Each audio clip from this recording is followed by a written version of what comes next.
Perfeitamente. Então, eu só, a título só de introdução, essa é o primeiro encontro do curso Ler, Traduzir, Ver os Retratos de Mulher em Chanson douce, de Leila Slimani.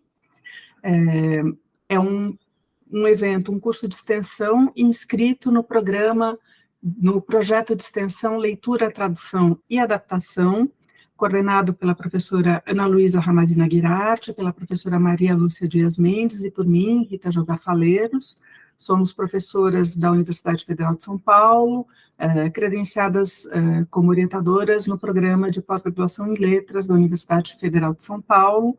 Professora Ana Luísa e professora Maria Lúcia são professoras do Departamento de Letras da Unifesp, e eu atualmente sou professora do curso de Relações Internacionais da Unifesp também. Então, para a gente entrar no assunto do nosso curso hoje, eu proponho que a gente comece assistindo a um curta-metragem com duração de 5 minutos. Eu vou pedir para vocês só me confirmarem se a audição e a visualização dele estão a contento. Vou interromper o compartilhamento aqui do vídeo, do PowerPoint, e vou colocar em modo...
Linda manito que tengo yo, qué linda y blanquita que Dios me dio.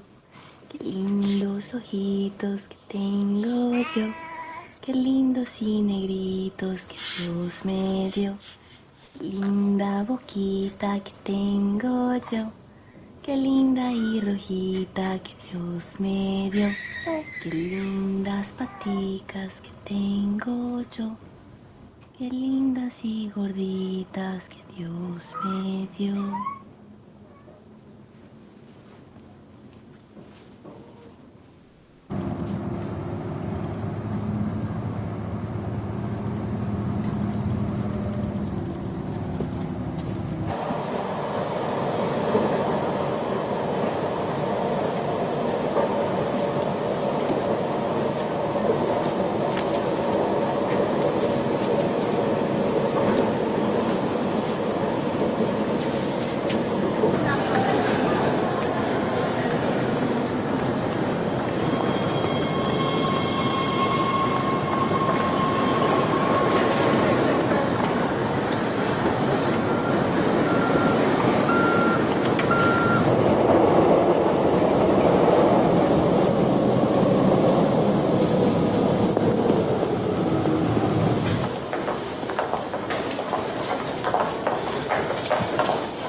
Oui.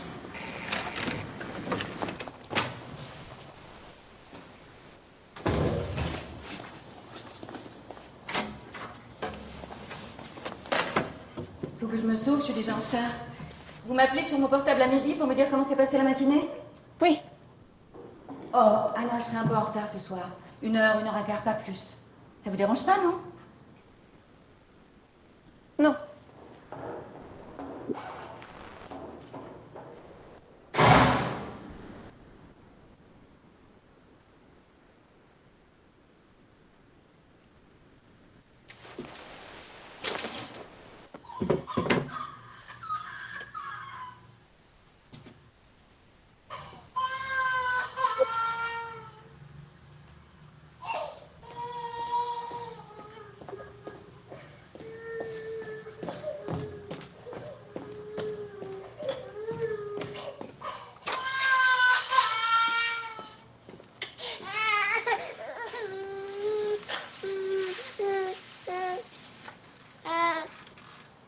Linda manito que tengo yo, qué linda y blanquita que Dios me dio, qué lindos ojitos que tengo yo, qué lindos y negritos que Dios me dio, qué linda boquita que tengo yo, qué linda y rojita que Dios me dio.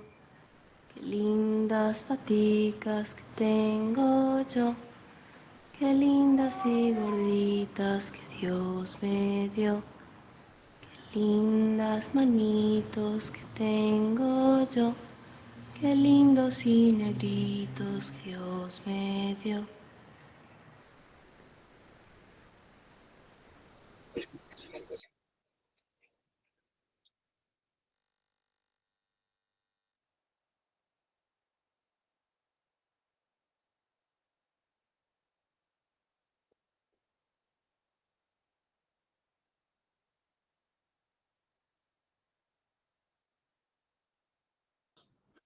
Mil perdões, houve uma queda de conexão aqui, mas já está tudo devidamente resolvido.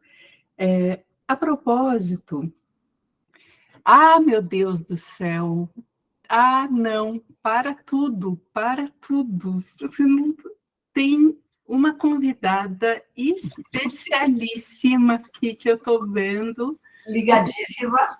Cucu, Emília! Cadê Emília? Emília! Ai, gente, desculpe, mas o assunto é bebê, né? Oh, meu Deus do céu, com sorriso e tudo. Bonjour, Emília! Comment vas-tu?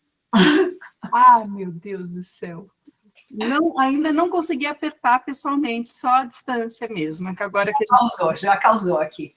Né? Ainda esse filme é muito lindo. E ela canta em espanhol. E a língua do pai da Emília com ela é espanhol. Então, ela ficou ligadíssima. Que graça, Emília.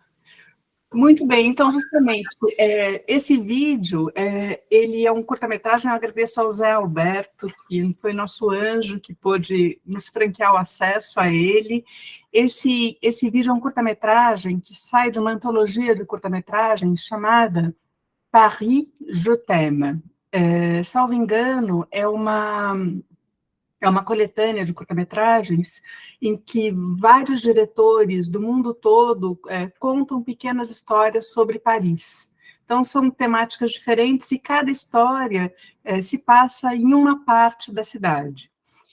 Essa, em particular, ela nos fala, porque ela está diretamente ligada ao assunto, o tema do livro, que é a história de uma babá numa família, né? Esse curta-metragem foi concebido e dirigido pelo Walter Salles Jr. e a Daniela Thomas, e então conta a história do quê? Conta a história de uma moça que é mãe e que é babá.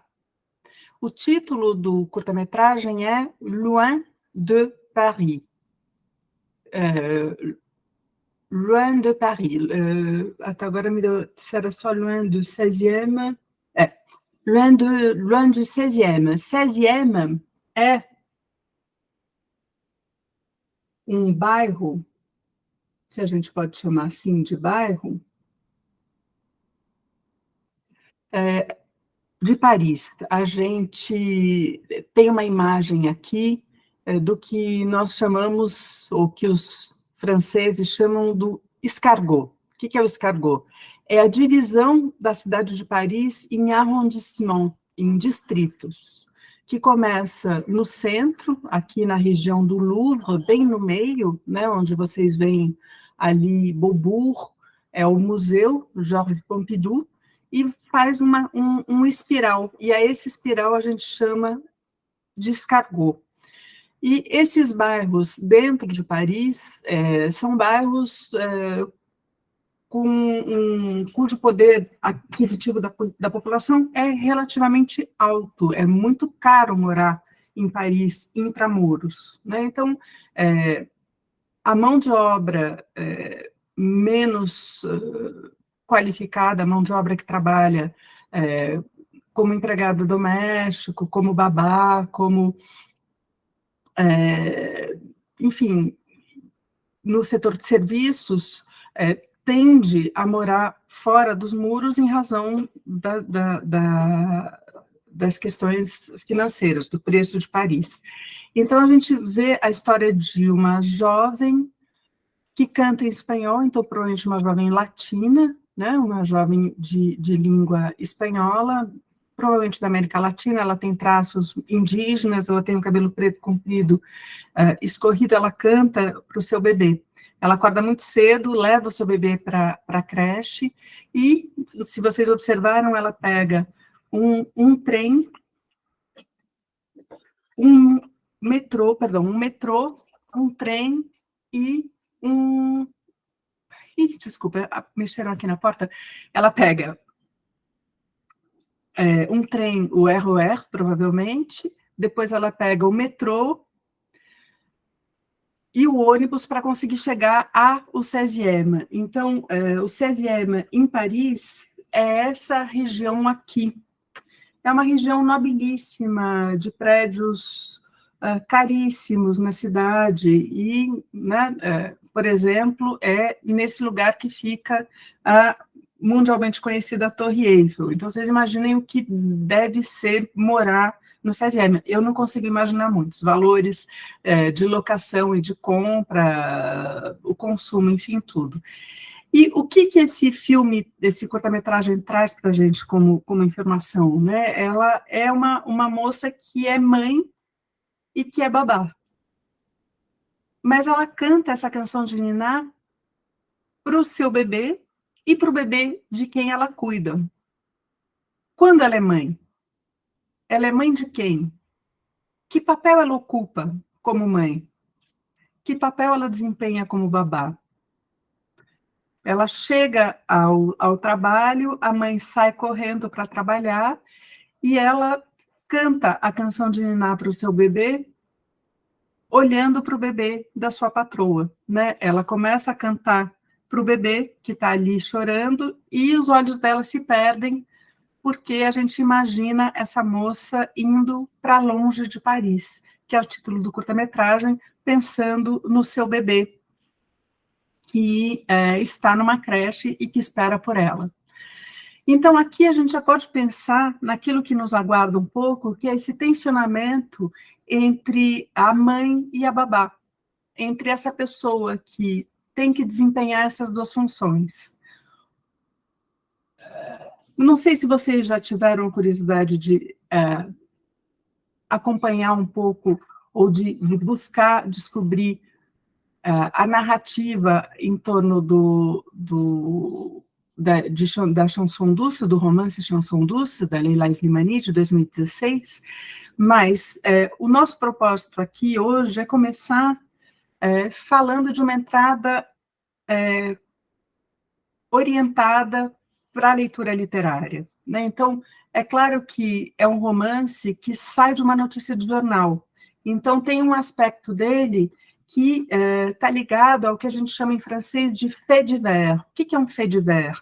Fait divers pode ser uma pequena história policial que aconteceu, uma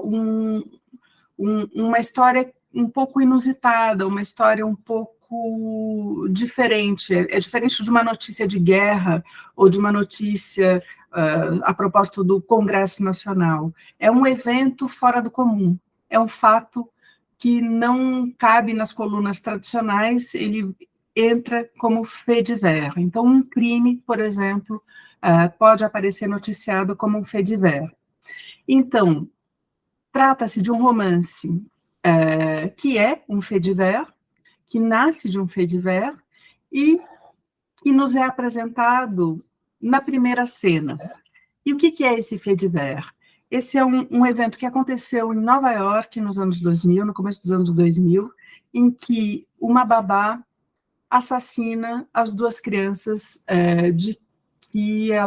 pelas quais ela era responsável, e foi um crime que causou uma enorme comoção na comunidade norte-americana. Eram crianças de uma família rica de Manhattan, e tratava-se de uma babá estrangeira, né, não norte-americana, e a comoção que esse evento, que esse fait divers causou nos Estados Unidos está na origem do romance da Leila Slimani. Então, a gente vai discutir isso e vai refletir sobre a constituição de um retrato, ou de retratos de mulheres contemporâneas na metrópole, na cidade. Se a gente pensar na literatura como potencialidade, como uma possibilidade de filtro para refletir sobre os fenômenos contemporâneos, a gente pode entender esse crime como o crime literário, o crime narrado, né, não a história que efetivamente aconteceu, mas a apropriação que a autora faz dessa história para falar de mulheres, para falar de diferentes mulheres, de diferentes idades, diferentes status sociais. A gente pode pensar na constituição desses retratos. Quem somos nós hoje na cidade? O que nos move, os nossos medos, os nossos desejos, os nossos projetos, as nossas faltas. Então, esse romance, do meu ponto de vista, ele discute essas questões todas, né? E, de certa maneira, eu acho que essa história nos interpela, seja na posição de babás, seja na posição de mães, de pais, de amigos, de vizinhos, quer dizer, essa terceirização do cuidado como uma necessidade para que os pais trabalhem. E, se a gente pensar no tema do Enem, domingo, né, da dupla rotina da mulher, eu acho que é um assunto bastante relevante e bastante atual, né? Então, essa é a Paris, que a gente já viu. Esse romance se passa na região da República, ou seja, no bairro de número 11, no distrito de número 11, aquela palavra que eu já disse para vocês, no 11e arrondissement.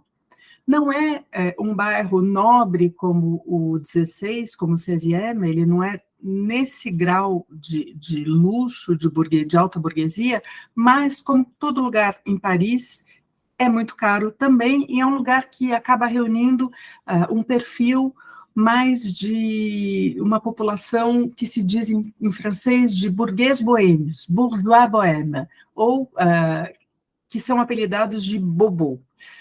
Burgueses boêmios são pessoas de classe média alta, que são profissionais liberais, que têm uma renda intermediária, não são a alta burguesia, mas podem ser filhos dessa alta burguesia,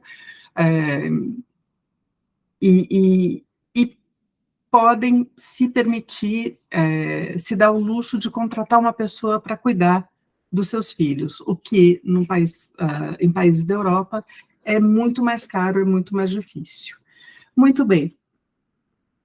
E, a propósito da autora desse romance, eu não sei se vocês já ouviram falar dela, Leila Slimani, essa jovem marroquina, nascida em 1981, então ela tem hoje 42 anos, e ela é um prodígio na literatura, né? Ela publicou, já em 2013, L'Abbé de Dakhla, L'itinérance chantée entre mer et désert.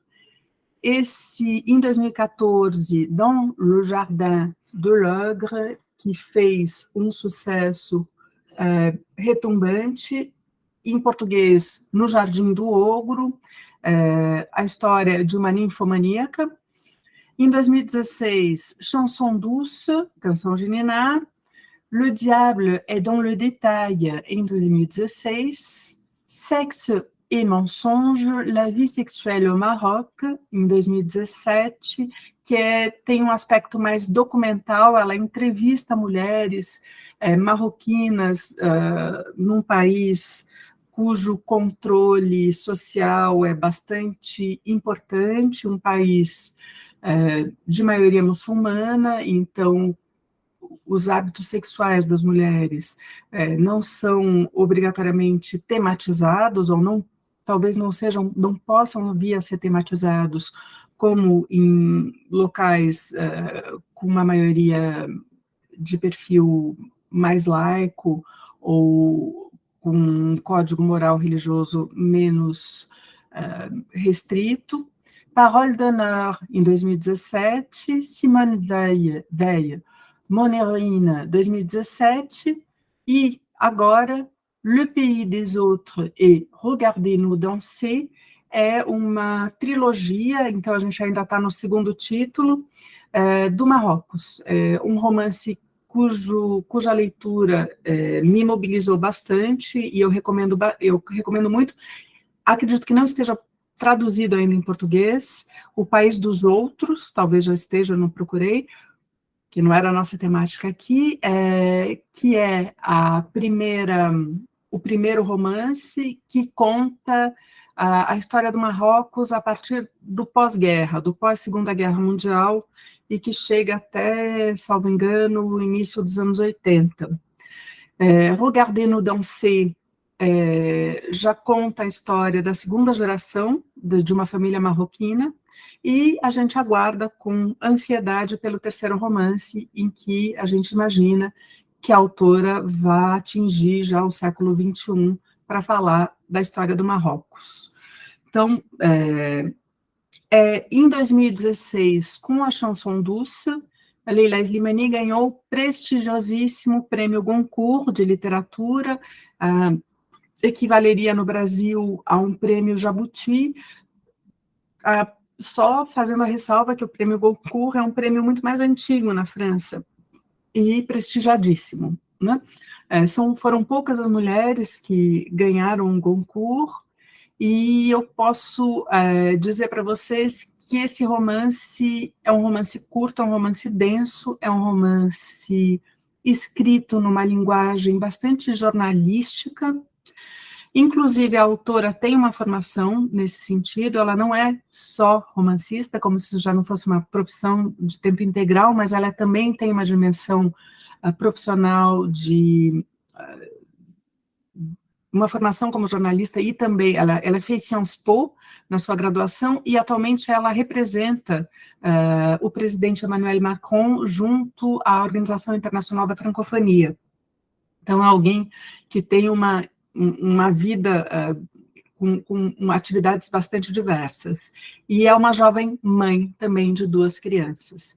É impossível não pensar nisso ao ler Chanson douce. Eu vou me permitir fazer um comentário de caráter pessoal. Eu estava relendo o romance e compartilhando com a professora Maria Lúcia, né, essa leitura, falando, nossa, eu não me lembrava de como ele era denso e como ele é exigente, né? A professora Maria Lúcia disse, nossa, é uma leitura difícil, não porque é uma leitura difícil de ser compreendida, é uma linguagem bastante acessível, do cotidiano, períodos curtos, nada que ver com aquela frase proustiana, né, que uma frase pode levar um parágrafo inteiro para se resolver. As frases são curtas, o texto é intenso, mas é pelo impacto e pela violência desse romance que começa por uma cena de crime. Então, a autora não nos poupa em hipótese alguma, né, Malu? Ela nos coloca numa situação absolutamente... e acho que para qualquer pessoa é bastante impactante. Agora, para as mães, eu imagino que o impacto talvez seja muito mais relevante. Então, qual é a intriga desse romance, né? Miriam mãe de duas jovens crianças, quer dizer, de um bebê Adam e de uma menina de 7 anos, 5 anos, e ela decide, apesar das reticências do seu marido, ela resolve retomar sua atividade no escritório de advogados. O casal começa a procurar por uma babá, e em francês, uma abreviação para babá é Nunu, é um nome carinhoso que se dá, é a maneira como se chama uma babá. E depois de fazer um casting bastante severo, eles contratam Luísa, que rapidamente conquista o afeto das crianças e ocupa progressivamente um lugar central no lar dessa família. Pouco a pouco, a armadilha da dependência recíproca vai se fechando para que a gente chegue ao drama. Só que essa cronologia no romance, ela se dá de maneira invertida. A gente começa o romance em média res no crime. A gente começa pelo crime. E eu vou ler para vocês, em francês, Le bébé est mort. Il a suffi de quelques secondes. Le médecin a assuré qu'il n'avait pas souffert. La petite, elle, était encore vivante quand les secours sont arrivés. Elle s'est battue comme un fauve. On a retrouvé des traces de lutte, des morceaux de peau sous ses ongles mous. Les yeux exorbités, elle semblait chercher de l'air. Adam est mort. Mila vai sucumber. Então, Adam e Mila são as duas crianças, né? A gente ri de nervoso nessa hora, né? Porque o grau de violência aqui colocado é muito significativo. Então, o bebê, que é Adam, ele é encontrado já morto. Ele morreu em alguns segundos e o médico garantiu que ele não sofreu. Já a pequena, já Mila, ela ainda estava viva quando quando o socorro chegou. Ela se debateu como uma fera. Ela tentou impedir a sua morte, né? Ela se bateu como um fauve. Era possível ver traços da luta, pedaços de pele sob as suas unhas amolecidas, né? Os olhos exorbitados, ela parecia buscar o ar. Adam é mort. Mila vai sucumber. Então, assim, a gente entra em situação de leitura nesse romance. Essa é a primeira cena. E aí cabe ao leitor fazer o caminho inverso. A gente vai começar a entender como se chega à cena final. Porque corta-se dessa primeira imagem, a babá, ela tenta se matar, mas ela não consegue. Ela corta os seus pulsos, mas ela é salva a tempo e ela vai presa. Então, a gente passa todo o romance tentando entender o caminho que leva essa babá ao crime. De certa maneira, nós nos tornamos detetives nesse romance. Detetives não para descobrir o assassino, a assassina está na primeira cena. A gente tenta entender, investigar os caminhos psicológicos que levam essa mulher a cometer o crime mais terrível, um infanticídio. Acho que é o crime mais terrível que pode nos ocupar, né? Se a gente pensar, por exemplo, no terror de assistir às cenas da guerra em Israel, né? Desde as crianças que foram mortas em 7 de outubro, nas circunstâncias mais trágicas, mais terríveis que a gente possa imaginar, como também as crianças palestinas, que a gente tem visto vítimas de bomba, vítimas mortas, destruídas. Então, a gente está diante, em certa medida, do inominável, né? Agora, isso num plano macro, numa situação de guerra. No plano micro, a gente está falando da casa, do lar. A gente está falando de um pequeno núcleo familiar. Então, de certa maneira, a proximidade dessa violência é muito intensificada, porque não há nada anônimo nesse evento, é absolutamente pessoal. E essa pessoalidade, ela nos interpela ainda mais, se é que isso é possível, né? E aí a gente vê a reação na sequência da narração do crime, a gente vê como as duas mulheres se encontram no pós-crime. E o que eu estou chamando aqui da mãe, la mère, e l'autre, a não-mãe, a babá, fazendo um contraponto ao videoclipe, ao curta-metragem ao qual a gente assistiu, em que a mesma mulher é mãe e babá, né? Então, ela é mãe e não mãe ao mesmo tempo. Então, a mãe, la mère, était en état de choc. C'est ce qu'ont dit les pompiers. C'est qu'ont répété les policiers. C'est qu'ont écrit les journalistes. Como a mãe estava, como uma mãe cujos filhos acabam de ser assassinados pode estar em choque. Foi o que disseram os bombeiros, o que repetiram os policiais, o que escreveram os jornalistas. Então, assim, nessa linguagem seca, de frases curtas, numa linguagem sacadê, justapostas, sem subordinação, apenas oração por oração, orações curtas por ponto e vírgula, a gente tem a repercussão midiática de um crime dessa ordem, né? E aí um fait divers que acaba tendo eco para além da situação do crime. L'autre aussi. Então, no texto, essa outra mulher já é designada como uma terceira, não é? L'autre aussi. Il a fallu la sauver. Foi necessário salvá-la. Avec autant de profissionalisme, avec objectivité. Foi necessário salvá-la com muito profissionalismo e objetividade. Elle n'a pas su mourir. Ela não soube morrer.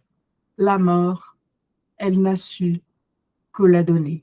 A morte, ela só soube dar.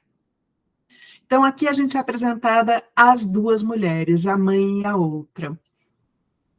A mãe, no romance, se vocês tiverem interesse em ler, ela é descrita logo após o crime, quando ela chega ao apartamento, que ela descobre que ela que descobre que as crianças foram assassinadas, e todo o quarteirão é acordado pelo urro animal que essa mulher solta. E aí a gente pode interpelar as mães aqui presentes, o que pode ser o maior terror, acho que talvez um dos maiores pesadelos para uma mãe, né? Esse assassinato dos seus filhos. Então, a partir daí, a gente pensa nos retratos. Como a gente chega a esse crime? Quem são essas mulheres? Vamos começar pela mãe. A mãe é uma jovem magrebina, ou seja, uma mulher de origem do norte da África. Ela, salvo engano, é uma jovem de origem marroquina, uma origem pobre, e é uma menina que, por meio dos estudos, consegue uma ascensão social e se torna advogada. Então, é alguém que estudou muito para conseguir um outro lugar na sociedade, para conseguir uma forma de subsistência de outra ordem, né? E que resolve parar de trabalhar para se dedicar à maternidade. Ela tem a primeira filha, e o segundo filho, ela diz que foi um acidente, mas, na verdade, é intencional. No primeiro momento, essa mãe não tem a menor vontade de voltar a trabalhar, ela quer ficar no ambiente familiar, ela quer passar todo o seu tempo cuidando dos seus bebês. Ela é uma mãe totalmente apaixonada por essa maternidade, por essa primeira maternidade. Porém, a chegada do segundo filho passa a ser um peso em alguma medida, pela exigência do trabalho. O marido é um produtor musical que passa a maior parte do tempo nos estúdios, com horários bastante flexíveis, mas a maior parte do tempo fora de casa, e ela, como dona de casa, né, alguém que não trabalha nesse momento, cabe todo o cuidado da casa e todo o cuidado com as crianças. Então, ela é mãe em tempo integral. Isso começa a pesar essa personagem que resolve que quer voltar a trabalhar, que a vida está perdendo sentido. E é interessante como o retrato dessa mãe começa a ser constituído. Aqui eu trouxe os trechos, alguns trechos para a gente. Depuis qu'ils sont nés, elle a peur de tout. Desde o nascimento das crianças, ela tem medo de tudo. Surtout, elle a peur qu'ils meurent. Ela tem medo, sobretudo, que essas crianças morram. Elle rêve la nuit de leur disparition soudaine, au milieu d'une foule indifférente. Vejam que interessante. O primeiro retrato que a gente tem dessa mãe é que ela tem um medo atroz que as crianças morram no meio de uma multidão indiferente, em meio a uma multidão indiferente. Não é curioso que o primeiro sentimento que nos chega a propósito dessa mãe é o medo da morte dos seus filhos? Como pensar esse medo? Uma mãe que vive essa maternidade em tempo integral. Eu me sinto até meio deslocada para dizer, já que eu não tenho lugar de fala como mãe. Mas esse terror da morte, ele assombra todas as mães? É um medo constante? É um medo constante? Seria, vou ousar dizer, um desejo recalcado de uma mãe que não aguenta mais ser mãe? Estou levantando aqui hipóteses. Uma mãe que já não suporta mais essa dedicação integral? É curioso. Depois a gente vai ver alguns trechos para ver se essa hipótese minha se sustenta ou não. E aí ela compartilha com o marido essa vontade de contratar uma pessoa para cuidar das crianças. E aí o marido diz, olha, en comptant les heures supplémentaires, la nounou et toi, vous gagnerez à peu près la même chose. Elle a gardé de cet échange un goût amer. Elle en a voulu à Paul. Olha, o marido diz para ela, você tem certeza? Porque pensando nas horas extras, essa babá vai receber mais ou menos o seu salário. Ou seja, que vantagem para o ambiente familiar, já que, do ponto de vista orçamentário, eles vão ficar na mesma. O salário dela como advogada vai ser mais ou menos o que essa babá vai receber. Ora, não é por causa de dinheiro, né? Não é o dinheiro que está em jogo, né? Essa mulher, essa maternidade em tempo integral não a satisfaz mais. Ela precisa de outras experiências, ela precisa estar em outros ambientes, ela quer voltar a trabalhar. E ela fica magoada com o marido, ela fica com um gosto amargo, porque o marido parece insensível ao seu desejo de retomada de uma vida profissional. E aí essa mãe, Miriam, que é uma jovem magrebina, ela resolve sair à busca de babás. E ela começa indo a uma agência de empregos. Ora, quando ela bate a porta dessa agência de empregos, no bairro em que ela mora, no 11º, a dona da empresa tem certeza que ela está se candidatando a ser babá. Ou seja, ela olha para Miriam e vê o fenótipo árabe da mãe e pressupõe que alguém com aqueles traços, com aquela cor de pele, com aquela atitude, não pode ser uma patroa em potencial, mas sim uma empregada doméstica. Então, aí a gente vai tendo o delineamento dessa mulher que mudou de status social, que se sente absolutamente desconfortável nessa transição, que tem medo dessa maternidade, que não sabe se quer trabalhar, ela é alguém cujo dilaceramento aparece com bastante destaque. A gente não pode deixar de pensar que a autora desse romance é franco-marroquina, é filha de uma... Na verdade, ela é marroquina, sua mãe é franco-marroquina, sua mãe é filha de uma mãe francesa e de um pai marroquino. Então, que essas questões inerentes às tensões raciais na França estão colocadas aqui no romance, e a gente vai ver isso mais para frente como. E aí, quando a dona da agência se dá conta da gafe que cometeu, tenta se rattraper, tenta recuperar um pouco, mas sem sucesso, o mal está feito. A mãe, Miriam, busca outras formas de achar essa babá. E a gente tem um outro aspecto que eu trouxe aqui para falar da Miriam, que é a Miriam advogada. Olha só como, ao voltar ao trabalho, então ela já contratou a nova babá, ela voltou a trabalhar, ela reencontrou um amigo da faculdade com quem ela trabalhava, e ela no trabalho é alguém que nunca diz não. Elle ne dit jamais non. Elle ne refuse aucun des dossiers. Elle ne se plaint jamais de terminer tard. Pascal lui dit souvent, tu es parfaite. E o que significa ser uma mulher perfeita? O que significa ser uma advogada perfeita? Essa advogada perfeita é uma mulher que nunca diz não.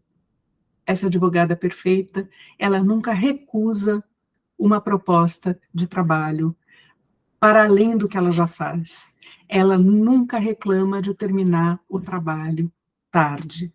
E o seu patrão, Pascal, diz frequentemente, você é perfeita. Perfeita para quem? Pergunta. Perfeita é a mulher que nunca diz não? Essa é a profissional perfeita? Vejam, se a gente lembrar do curta-metragem que nós acabamos de ver, a patroa, a mãe, pergunta para a babá se tem problema porque ela vai se atrasar 1 hora ou 1 hora e meia. É isso mesmo, Zé Alberto. Ela pede para a babá ficar até mais tarde, porque ela vai precisar trabalhar até mais tarde. A babá fica tensa, a gente sabe que ela fica tensa, por quê? Porque ela tem um bebê que está esperando por ela, na periferia onde ela mora, e que ela está a 3 transportes públicos de buscar essa criança. Ela está a um metrô, a um trem e a um ônibus de buscar seu filho.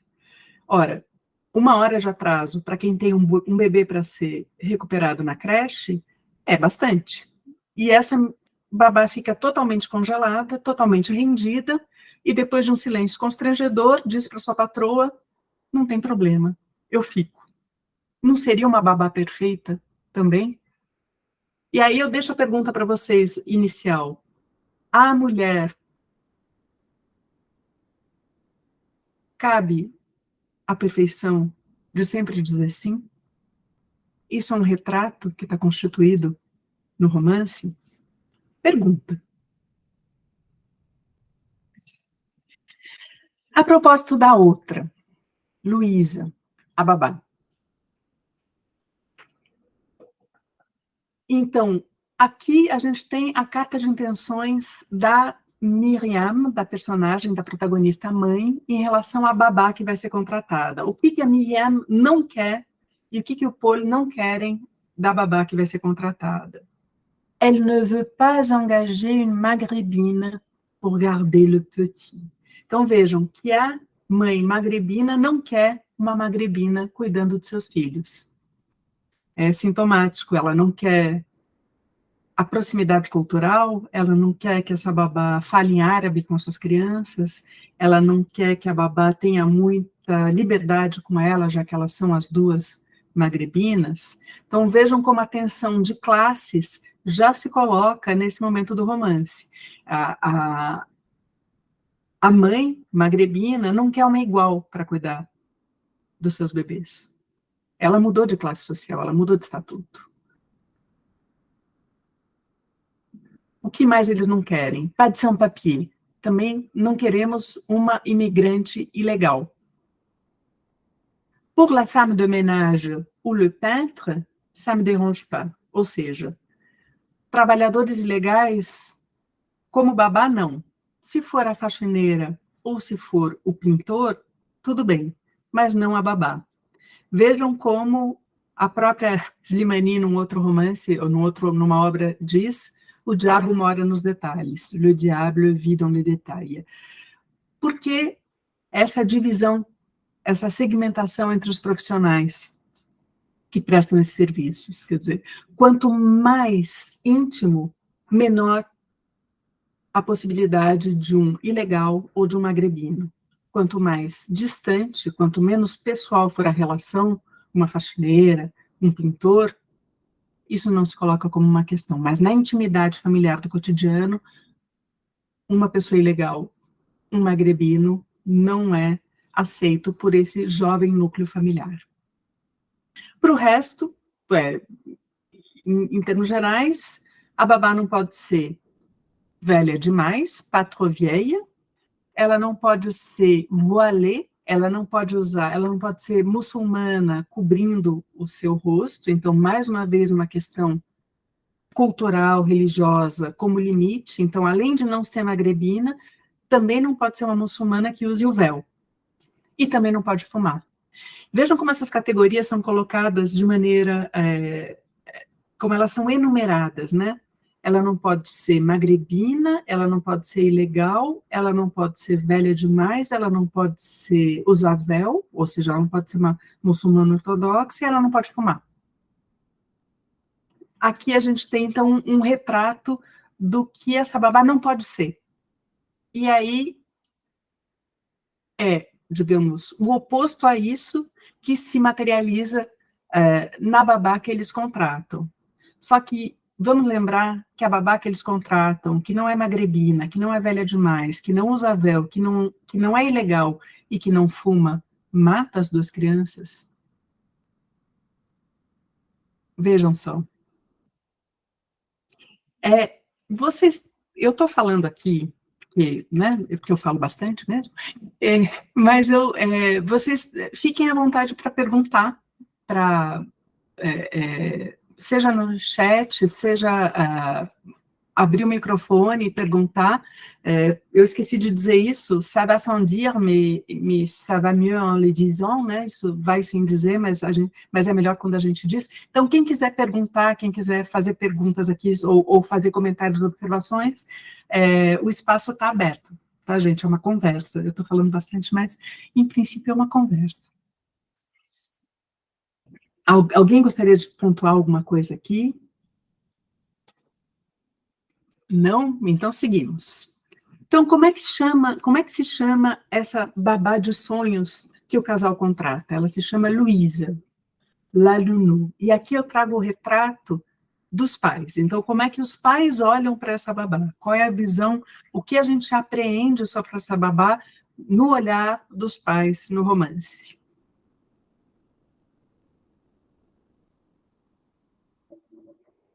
Exatamente, é isso, Zé Alberto. Não, exatamente.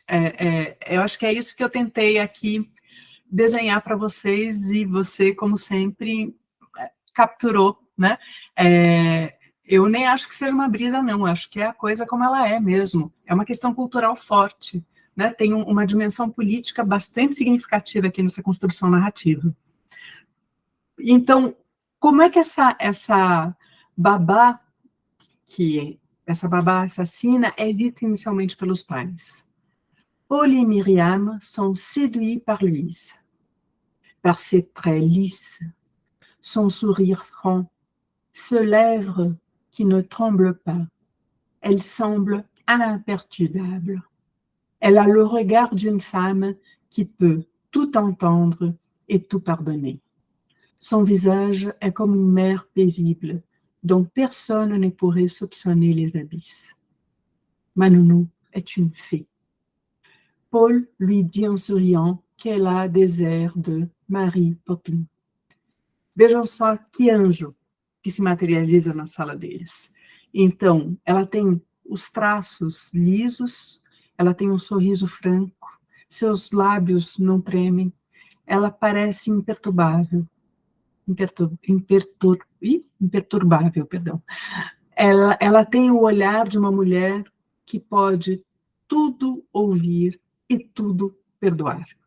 Seu rosto é como um mar paisible, me ajudem, paisible, pacífico, sereno,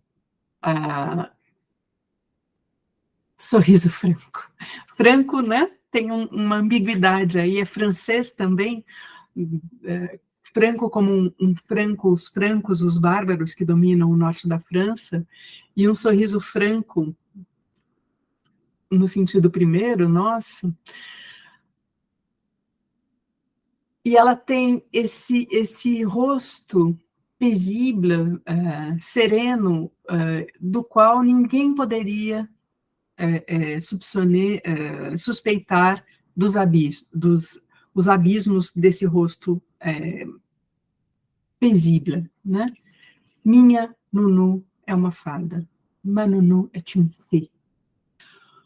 Paul lui dit en souriant.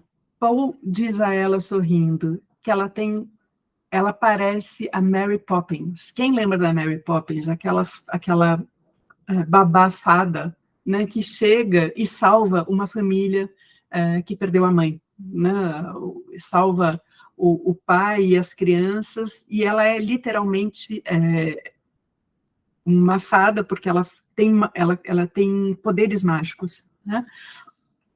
Então, vejam, essa é a mulher que chega, que se materializa diante deles, uma mulher com os traços lisa, com um sorriso paisible. E aqui eu chamo a atenção para essa descrição, ela pode ouvir tudo e tudo perdoar. É uma mulher que sempre diz sim. Como aquela babá que diz sim para sua patroa para chegar atrasada, e como a mãe advogada que sempre dirá sim ao seu patrão, que coloca mais uma tarefa e pede para ela chegar mais tarde. E essa é a mulher perfeita, essa mulher perfeita diz sempre sim.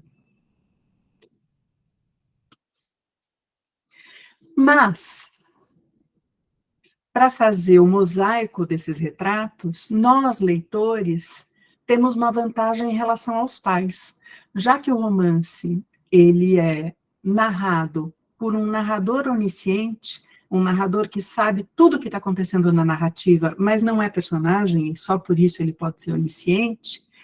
Nós já sabemos que ela matou as crianças, então nós temos uma vantagem em relação ao Paul e a Miriam, porque a gente já sabe que a tragédia vai acontecer, e a gente tende a sofrer acompanhando a maneira como eles se deslumbram com a assassina, para chegar ao final e terem a consciência do inominável do crime que acontece. E aí, nós sabemos que ela não é esse mar de serenidade descrita. E aqui a gente tem a Nunu, a babá, no seu apartamento, no sua kitnet, na periferia de Paris, antes do seu primeiro dia de trabalho. Elle tourne en rond dans la pièce que ne lui a jamais paru si petite, si étroite. Ela fica girando em falso na sala do seu apartamento, que nunca lhe parecera tão pequeno e tão estreito. Elle s'assoit puis se relève, presque aussitôt. Ela senta e levanta. Elle ne peut pas attendre chez elle. Ela não pode esperar na casa dela. Il n'est pas encore 6 heures, ainda não são 6 horas, e elle est très en avance. E ela está muito adiantada. Mais elle marche vite vers la station de RER. Então, apesar de estar muito adiantada para começar o primeiro dia de trabalho, ela caminha muito rapidamente em direção ao trem. Ou seja, é alguém que está tomado por uma ansiedade profunda, por uma angústia profunda, alguém de uma profunda inquietude. Ela é tudo menos esse mar de serenidade que os pais viram na entrevista de trabalho. Ups! Que horas são? 7h03. Então, vejam, a gente tem aqui o retrato dessa mãe dividida entre o trabalho e a vontade de cuidar dos filhos. A gente tem essa babá que parece ser a solução para todos os problemas familiares, e a gente tem um crime que inicia o romance. O que eu vou propor para vocês é a gente refletir como esses dois papéis de mulher, a babá e a mãe, são, na verdade, podem ser entendidos como aquilo que os trabalhos do psicólogo Erich Neumann, a propósito dos arquétipos femininos, chama da mãe terrível e da mãe, da grande mãe. A grande mãe é essa mulher a quem o amor filial, o grande desejo, a grande realização. Essa mãe, essa grande mãe é alguém que nunca diz não, é aquela que pode ouvir tudo, é aquela que sempre vai ter um abraço fraterno, um abraço caloroso, quente, é aquela mãe provedora. E a mãe terrível, a palavra já diz tudo, né? O adjetivo, terrível. Então, quando o casal vê essa mulher perfeita que chega à entrevista, que não é magrebina, que não usa véu, que não fuma, que não é legal, que é uma mulher experiente, uma babá experiente, eles querem ver essa grande mãe, eles querem ver essa mulher perfeita que nunca diz não. E as aparências enganam, né? Como é que é a canção? As aparências enganam aos que mentem, aos que amam, como é isso? Aqui diz a Crissato, perfeita como a babá loira de olhos azuis daquele filme americano, esqueci o nome, sobre os riscos das escolhas pelas aparências, exatamente. Então, as aparências, elas ecoam no imaginário dos pais, assim como eles gostariam. E o que a gente vai assistindo no romance é justamente essa mulher, essa babá, materializar os sonhos nem sonhados pelos pais, porque ela é altamente organizada, ela é altamente profissionalizada, então ela imediatamente consegue cativar as crianças, ela brinca com as crianças como se ela fosse criança, mas ao mesmo tempo ela é de uma eficiência impecável, ela faz comidas maravilhosas, ela organiza um apartamento caótico, então ela é uma espécie de fada no sentido dessa Mary Poppins, que organiza toda a vida doméstica dos pais. Tudo aquilo que os pais não podem suprir na casa é resolvido pela babá. Então, o que acontece nessa primeira parte do romance é que os pais podem terceirizar o cuidado familiar e o cuidado da casa, porque essa babá responde a todas as demandas, inclusive aquela que eles não fizeram, a mão que balança o berço, e aqui a gente entrega a nossa idade, né, que esse filme é da década de 80, né? É a Rebecca de Mornay, que acho que faz a babá, e que também é essa mulher perfeita, ideal, né? Mas vejam, gente, não é terrível que você confie nas referências e numa babá que, na verdade, você não podia confiar? Quer dizer, também o que isso traz como mensagem? Bom, a gente vai continuar conversando sobre isso, mas o que a gente vê nessa primeira parte do romance é essa mulher vindo a permitir que esses pais, inclusive, se reencontrem como casal. Voltem a ter uma vida sexual, voltem a sair para comer, voltem a dançar com os amigos, possam frequentar festas. Ela ocupa um papel que deixa de ser só da babá, para aos poucos também ser uma espécie de mãe dessa mãe, que em alguma medida é órfã de mãe, porque não tem uma mãe presente, uma mãe como uma mãe que cuide das crianças, uma avó, né? Essa babá, ela vem preencher lacunas de outra ordem, inclusive afetivas. Mas eu não posso deixar de destacar como essa mãe francesa, europeia, vem como a solução para todos os problemas, arrumando os armários, realocando os móveis, fazendo economia na comida, e como ela impõe essa cultura, essa maneira de estar no mundo, nesse ambiente familiar, para esse ambiente familiar. E o desejo de ter a babá perfeita, uma vida mais feliz, né? E exatamente, Cristina, o casal vai fazendo, digamos, vai relevando os pequenos sinais de que essa babá começa a se impor no ambiente familiar, porque o conforto que ela promove é enorme, e eles têm uma confiança nela inabalável, né? Então, pouco a pouco, a mãe passa a ficar mais tempo no trabalho, o pai já ficava, e as crianças parecem experienciar uma vida excelente, estão limpíssimas, cuidadíssimas, bem alimentadas, serenas. O que a gente vai assistindo ao longo da sequência do romance é que, pouco a pouco, a tensão começa a crescer e a gente vai descobrindo quem é essa mulher. Agora são 7h10, então eu queria saber se a gente para um pouquinho para ouvir vocês gostariam de abrir o microfone, comentar, alguém aqui leu o romance, gostaria de compartilhar como foi essa leitura, para a gente dar sequência à conversa?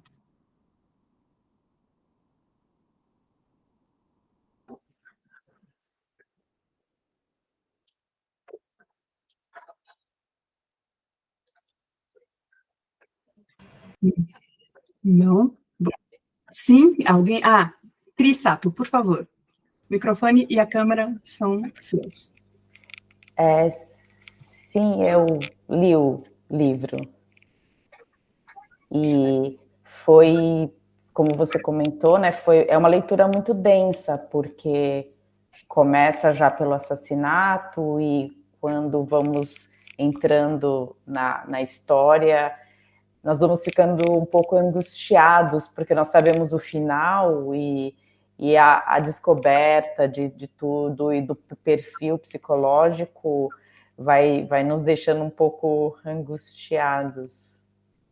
Então, é uma leitura difícil por causa disso, e realmente esse sentimento de angústia, ele acaba sendo constante, porque você sabe qual é o final, mas nem por isso você deixa de ficar angustiada, né? Então, é esquisito. Tenso, né? Tenso, bem tenso. E a gente, por mais que a gente saiba do final, que é o começo, a gente quer entender esse final, né? A gente passa o romance todo tentando entender como se chega a essa ação da ordem do inominável, né? O que leva essa mulher a cometer esses assassinatos e a tentar o suicídio. E o que eu fiquei um pouco... O que me levou a ficar angustiada também foi o fato de que os pais, porque queriam essa perfeição e esse conforto na vida deles, foram aceitando até situações que incomodavam o casal, mas eles foram aceitando porque o benefício que eles tinham aparentemente era maior. Então, vamos aceitar tais e tais traços da personalidade da babá, porque ela nos traz ainda mais benefícios do que prejuízo. Então, eles já estavam ficando incomodados, eles já não gostavam de algumas atitudes, mas pelo conforto que eles tinham, eles acabavam relevando, né? Então, às vezes, isso dava até um pouquinho de raiva, porque você fala, poxa, tome uma atitude, né? Não, eles não estão gostando, eles estão incomodados, mas era o preço a pagar, né? Aparentemente, era o preço a pagar. Então, tem esse lado também da leitura que você fica incomodado com essa omissão, né, dos pais, por um certo lado. Sem dúvida nenhuma, isso está colocado no romance, né? Porque inicialmente eles contratam esse ser perfeito ideal, mas esse ser perfeito ideal é uma pessoa com uma história, com desejos, com vontades, com sofrimento, com uma bagagem, né? Então, eles não têm dentro de casa um robô. Robô perfeito, eles têm uma pessoa, e essa intimidade forçada que se desenvolve ali no ambiente familiar começa a ganhar contornos de uma tensão incontrolável, né? A gente vai ver isso mais para frente, mas então a personagem da Luísa, como a Cris apontou, ela se torna assim onipresente no cotidiano familiar, né? Ela cada vez chega mais cedo e cada vez vai embora mais tarde. Ela passa a ser integrante dessa intimidade familiar. Ela está nos momentos mais pessoais, ela sabe quando o casal teve intimidade ou não, o que aconteceu, quando a mulher ficou menstruada, quer dizer, ela sabe absolutamente tudo o que está acontecendo naquele ambiente, só que ela não é um membro da família. Então, ela é a outra no ambiente da maior privacidade. Então, ela é, ao mesmo tempo, indispensável e invisível, uma presença constante, mas negligenciada. E a tensão se agrava por fatores como a diferença de classe social, e essa diferença de classe social, ela é ambígua, ela é ambivalente, na medida em que a Luísa é uma francesa, nascida e criada na França, e a Miriam é uma menina de origem magrebina. Então, também existe uma tensão que se coloca... a mãe não queria uma babá magrebina, mas a existência com ser a patroa de uma mulher francesa que, de certa maneira, está dizendo, olha, a sua casa estava um caos, agora eu estou colocando ordem, assim é que se vive, assim é que se cuidam das crianças, né? E se cuida das crianças, enfim. Então, essa tensão, ela tem uma tensão entre patrão e empregado, mas também de bagagem cultural, de origem, né? Zé Alberto. Vou falar um pouquinho baixinho, não sei se dá para me ouvir bem. Eu estava pensando justamente nisso, porque eu não li o romance, confesso, mas eu preciso, fica aqui a propaganda para eu tomar vergonha na cara dele, que eu já tinha interesse nele há muito tempo, e agora eu estou bem mais interessado. Mas enfim, eu estava pensando nessa questão mesmo, do fato da babá ser francesa e a família não, né, a mãe, digamos assim, mostra muito essa questão das situações que eles podem não gostar e mesmo assim aceitar, essa coisa da França mostrando para eles como é ser francês e ser aceito socialmente, desculpa. E essa questão, né, mostrando tipo, o que é ser ocidental, como é a nossa cultura, e tentar ser imerso nesse ciclo, né, social. Então eu ficava imaginando essa questão dentro disso, né, mesmo de situações que eles estejam desconfortáveis ou não, de aceitar, porque afinal de contas é a França ensinando como que é ser francês, como é que está ali. Se você quer ser aceito, você tem que cuidar dos seus filhos assim, fazer assim, agir assim. Enfim, eu estava pensando muito nessa questão cultural, política também. Obrigada, Zé Alberto. Acho que se coloca nesses termos, sim, tem um aculturamento, né? A mãe, ela quer, quando a gente apreende essa fala da mãe que não quer uma magrebina, ela está tentando apagar essas marcas de origem. Ela quer criar crianças francesas. E, dentro do possível, aparentemente, apagando essas marcas de origem não francesas que ela traz. Ela, Miriam, né, que, pelo que a gente deduz na leitura do romance, é bilíngue. Fala árabe e fala francês. Então, essa dinâmica patrão-empregado marcada pela evidente assimetria em razão das desigualdades de poder e de uma hierarquia social profundamente enraizadas, estão implicadas no romance. Então, à medida que a história avança, essa tensão aumenta de intensidade para o leitor ficar claro que algo sombrio e sinistro está se formando sob a superfície. Claro, a gente sabe do crime, os pais não sabem, né? Então a gente tem uma vantagem em relação a eles. Mas também a constituição narrativa promove essa tensão. A intimidade com o Luísio transforma-se gradualmente numa relação tóxica. E aquilo que a Cris Sato falou, mas por que eles aceitam isso, né? Bom, eles aceitam isso, porque é cômodo, porque ela é francesa, porque ela é perfeita, porque as crianças estão bem cuidadas. Então, a Miriam, num primeiro momento, acha que se tem algum problema, o problema é dela, Miriam, porque faz parte também dessa cultura atribuir à mãe todos os erros, todos os pecados, não é? Então, se algo está errado, é porque a mãe errou em algum momento. Bruna. Boa noite, gente. Eu estou lendo o livro, ainda não terminei, tô na metade, então está sendo muito interessante, já anotando algumas coisas aqui para continuar a leitura.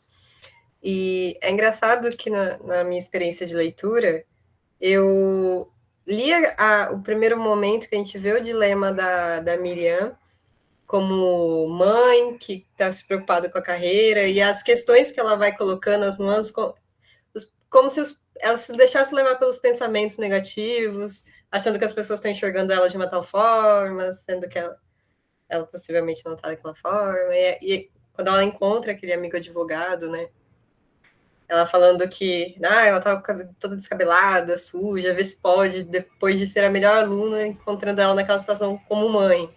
Então, a gente percebe que ela está meio nesse confronto, né, sobre o que é ser mãe, sobre o que é ser uma profissional, né. E essa parte no começo me tocou bastante na leitura. E sobre essa questão da babá na casa, é engraçado porque enquanto eu tô lendo, sabendo do acontecimento, eu tô percebendo que se fosse eu não desconfiaria da babá também. Eu estaria tranquila. Embora ela acharia que fosse uma pessoa controladora, sistemática em algumas questões, né? Ainda não cheguei a avançar tanto no romance, tô na metade, mas até o momento eu não desconfio. E aí eu lembro que tem uma situação que ela tá levando as crianças por parque, e ela perde a Mila. E aí ela sai desesperada procurando, aí depois quando ela acha, ela fala grossamente com a Mira, para ela não fazer mais aquilo, e a menina morde. E aí, será que já é a menina percebendo alguma coisa do caráter da babá, sabe? Que, que não ficou evidente aos pais, mas para a criança já tem ali, embora dê para perceber que ela ainda gosta muito da babá, né? É uma ambiguidade o tempo todo, né, Bruna? Sem dúvida, a Mila gosta e odeia a babá, né? Malu. Eu acho interessante pensar pelo lado da mãe, porque, assim, por mais que essa mãe esteja incomodada com as atitudes da babá, que está cada vez mais dentro da casa dela, e ela percebe e tudo mais, ela está tão feliz de estar fora da casa dela, entendeu? Então, assim, é um momento que ela está tão feliz de estar fora, que ela fala, não, se eu parar para pensar que eu vou voltar para aquela vida, e aquela vida não me pertence mais, eu não estou cabendo mais naquela vida, então, se eu questionar a babá, eu também vou ter que voltar para a vida anterior, e eu não quero voltar para essa vida anterior. Então, há sempre essa duplicidade de pensamentos na mãe, o marido fica na posição de marido, então ele fala lá com ela, resolve lá com ela, ele questiona a atitude da babá, mas ele não se confronta com a babá, ele não toma também para si, digamos assim, a posição de, bom, eu sou também dono desta casa, eu também vou chegar na babá e perguntar o que está acontecendo, né? Ele sempre coloca a Miriam para resolver. Olha, ela, não sei, né? Então, assim, ele não se apodera do lugar de pai, porque, afinal, na estrutura, a culpada é a mãe que cuida da casa, a mãe que cuida da comida, a mãe que cuida dos filhos, e se, por acaso, ela colocou alguém ali no lugar dela, ela que se veja com aquela pessoa. Né? Então, assim, é como se a babá tivesse que suprir esta mãe que está ausente, e a babá vai assumindo isso paulatinamente. Né? E eu já ouvi várias histórias de babás que fizeram exatamente a mesma coisa, sem o final trágico da Luísa. Várias, eu já vi muitas histórias, mãe de 2 filhos, e eu já ouvi muitas histórias de babás que vão assumindo mesmo o lugar da mãe, né? E a Miriam está sempre nessa. Se eu voltar, se eu tirar, quem que eu vou colocar no lugar? Porque alguém tem que fazer esse trabalho, né? E é o tal do trabalho invisível da mulher. E o marido, em nenhum momento, fala, olha, você está muito sobrecarregada, vamos dividir, vamos resolver, a gente pode dar um jeito sem a babá. Jamais. Né? Ele pensa assim, que o seu trabalho é um luxo, a gente não precisa do seu salário, e pronto, para ele estar resolvido. Né? Se você quiser, você assume os riscos. O tácito é esse, né? Nada lhe cabe. Então, a falta é sempre da mãe. Sempre. Quem é a mãe é a culpada, como diz a minha comadre. Quem é a mãe é a culpada. É a culpada. Ana.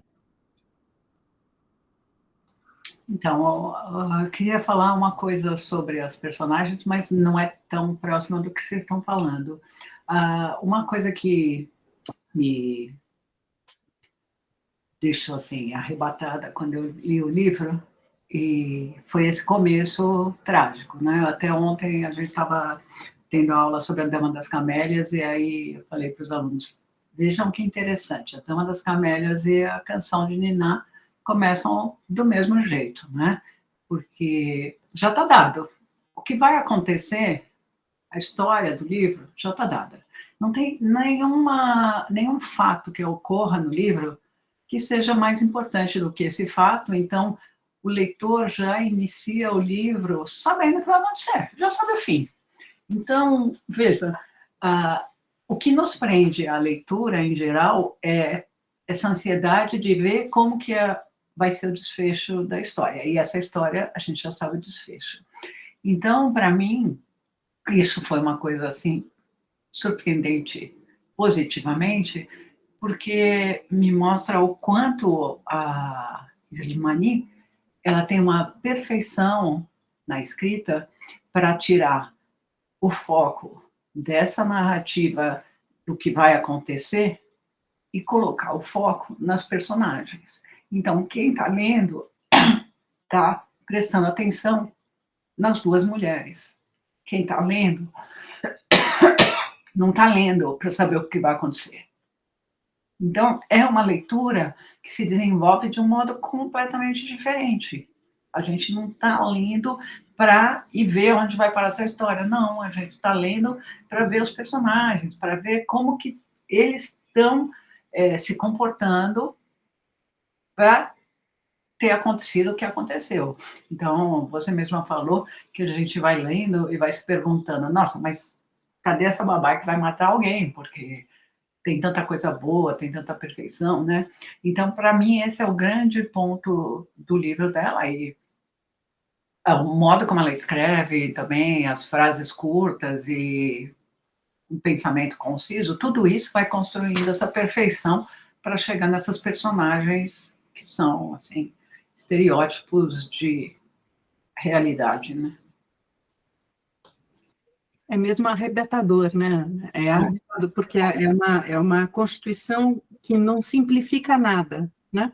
Nada ali está aplati, né? Nada denso, e cada um tem uma história de vida pregressa. A gente vai conhecendo, né? Aos poucos essas histórias vão se dando a ver, sobretudo no que diz respeito ao babá.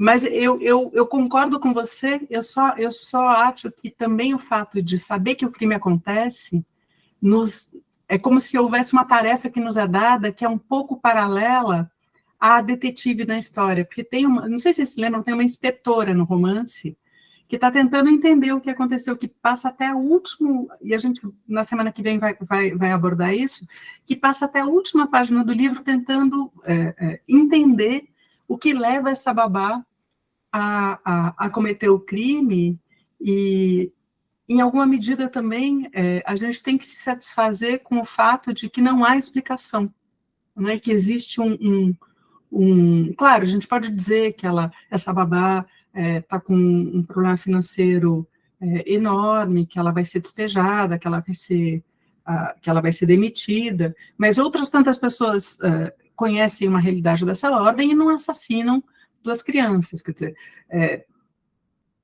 então, em alguma medida, o crime permanece, ainda que solucionado, sem que haja uma razão que nos apazigue dizendo, ela matou por isso. Né? É realmente um surto, né? Alguma coisa que é maior, que ultrapassa, é da ordem do irracional. Né? E aí a gente vai vendo ao longo do romance como essa babá, aos poucos, vai dando a ver uma violência. Né? Quando a Mila, que a Bruna trouxe, quando a Mila morde a babá, é porque já tem um pacto de violência que está instituído entre elas, entre a babá e a criança, e a criança, a Mila, é a pessoa que, na verdade, mais convive com a babá, porque ela já é uma criança, ela já fala, ela já tem uma visada de mundo, e a gente vai ver isso na semana que vem. Então, é a primeira que descobre quem é a Luísa, na verdade, que tem uma integralidade dessa personagem que se dá a ver para essa menina. Eu queria citar uma frase que me impacta muito no romance, que é: alguém tem que morrer. Alguém tem que morrer para que sejamos felizes. Quem diz isso? Quem é que diz isso? Vocês se lembram? Alguém tem que morrer. Alguém tem que morrer para que sejamos felizes. Qual é a personagem que diz isso? Malu, não te ouvi. Sabe quem diz isso no romance? Ou quem pensa isso? A mãe, Miriam. Ou seja, Eu ela... achei que era a mãe, ela tem essa obsessão de morte o tempo todo, né? É um pensamento meio circular. Então, quando você termina o romance, em alguma medida, o inominável, que é o crime, foi algo com que a mãe sonhou todo o romance. E aí eu vou colocar sonhou entre aspas, eu vou colocar sonhou porque ela tinha pesadelos de que as crianças morriam, mas também porque tem algo nela que não suporta mais a maternidade. Então, se a gente pensar apenas na ficcionalidade, né, sem pensar em fatos, né, em algo que efetivamente aconteceu, como nos Estados Unidos, essa mãe também não suporta mais a maternidade. Ela acha que não é possível viver com os outros, ela quer uma vida só dela, uma vida só para ela. E então, eu sugiro a gente parar por aqui e na semana que vem a gente vai discutir como é que essas personagens vão se delineando e como é que essa violência começa a aparecer entre elas e vamos cotejar o romance em francês e suas traduções, e sua tradução em português, a tradução que a Sandra Estoparo fez, para ver como é que esses retratos de mulher se constituem.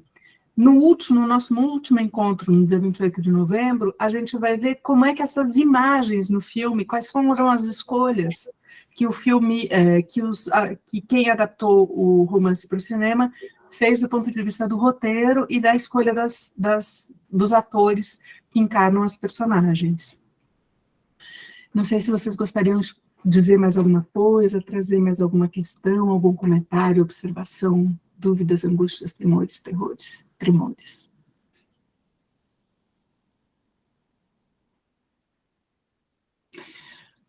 Não? Zé Alberto. Só um comentário rápido em relação a essa questão da morte, de alguém ter que morrer. Não sei se dá para ouvir. É que a morte, pelo que vocês escrevem, a morte se torna uma solução, né? E conforme a sua fala no começo, essa coisa do medo da morte, do medo também tem os filhos morrerem, e no começo você meio que deixou uma coisa ambígua assim, será que é medo mesmo? Muitas questões em relação ao medo se conversam, né, com desejo também, né? Que às vezes você tem medo daquilo que você deseja inconscientemente. Então, nesse caso, além de uma solução, talvez se torne um desejo mesmo. Tipo, minha vida só vai mudar a partir da hora que alguém morrer, seja eu, seja as crianças, porque eu não quero mais essa vida. Então, a minha vida pode mudar a partir de algo muito trágico. E às vezes se aliar, né, eu esqueci, não sei qual é a palavra certa, mas se encostar, digamos assim, em algo trágico é uma solução muito mais fácil. Tipo, não foi o que eu previ, não foi minha culpa, aconteceu sem eu prever. Então, eu posso seguir a minha vida sem meus filhos porque foi uma tragédia, eles não morreram por minha culpa. E como ela não desejava mais essa vida, né, talvez a morte seja a solução mais fácil, porque ela não ia abandonar os filhos e viver como uma mãe ruim. Enfim. Obrigada, Zé Alberto. Acho que é a ambivalência, né, a ambiguidade que está aí dada o tempo todo. É claro que ela não quer que os filhos morram, e ao mesmo tempo ela não suporta mais viver como mãe o tempo todo, né? Então, por isso que eu acho interessante esse paralelo que a gente vai discutir na semana que vem, entre essa mãe terrível e essa grande mãe, entre essa mãe que mata, essa mãe que não acolhe, e essa mãe que sempre diz sim, e que tem uma tolerância infinita, sempre, e que é uma expectativa que se constitui em relação às mulheres, né, de uma maneira geral, e em particular essas duas personagens. Eu ousaria dizer, assim, que é uma percepção bastante pessoal, subjetiva, que no romance são potencialidades do feminino que estão acontecendo, né? Então, a gente não pensar em nenhuma dessas personagens como alguém de carne e osso, mas como potencialidades dessa mãe terrível e dessa grande mãe, que são posturas que uma mesma pessoa assume nas diferentes relações. Então, essa babá, ela pode ser a grande mãe e a mãe terrível, assim como a Miriam é a grande mãe e a mãe terrível, assim como a sogra da Miriam pode ser uma grande mãe para o pai, para o filho, e ser uma mãe terrível para sua nora, sem nenhuma capacidade de tolerância, de empatia. Para o Neumana, não existe um arquétipo sem o seu aspecto sombrio, do terrível, essas cargas do positivo e do negativo. Sim, a Ana foi cuidar da netinha. Essas duas visadas, elas são complementares no romance, sem maniqueísmo, né? É isso. É tudo isso junto e misturado. Exatamente. Muito bem, então a gente para por aqui, a gente se encontra semana que vem às 6 da tarde para falar desse romance. Perfeito. Então, nos vemos na semana que vem. Semana que vem. Muito obrigada, Rita. Eu que agradeço, gente. Muito obrigada e até a semana que vem. Au revoir. Tchau, obrigado. Tchau, tchau, até mais. Au revoir, merci. Au revoir, merci. Emily, não se preocupe, o login na sala já vale como frequência. Merci, au revoir. Merci, Gabriele, au revoir. Merci, obrigada.